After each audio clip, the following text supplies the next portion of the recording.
Okay, remember that they're changing my voice. So one example of why I'm right is in Jeremiah 48, verse 14. It says, "How can you say we are warriors, men valiant in battle?" Now, why is it saying this?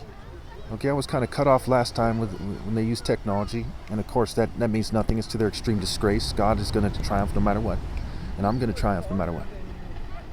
But if we go back 4 verses or so to verse 10, it says, "A curse on anyone who is lax in doing the Lord's work, a curse on anyone who keeps their sword from bloodshed," right? And it's talking about spiritual bloodshed.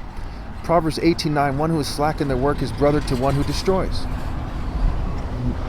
So the next verse then says, "Moab has been at rest from youth, like wine left on its dregs, not poured from one jar to another.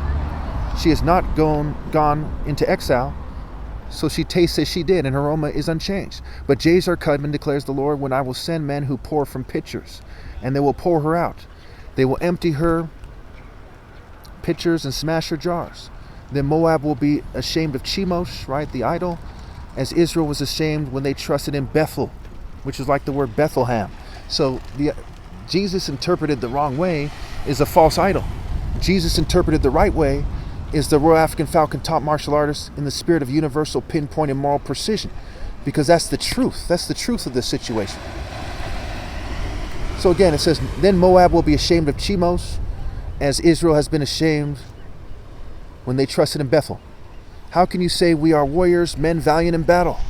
Moab will be destroyed and her towns invaded. Her finest young men will go down in the slaughter." So what's it talking about? It's talking about how they'll become empty vessels. They'll become useless people because they chose to rely on a false idol instead of on truth and righteousness and justice. So it says they'll be ashamed that they relied on Chemosh.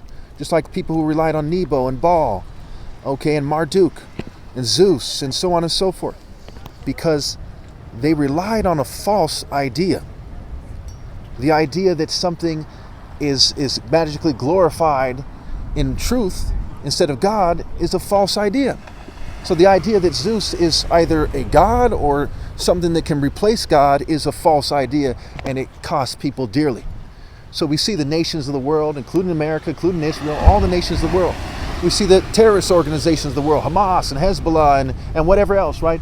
They're relying on false idols, and therefore they're put to shame, and therefore they're not men valiant in battle. They are just fools.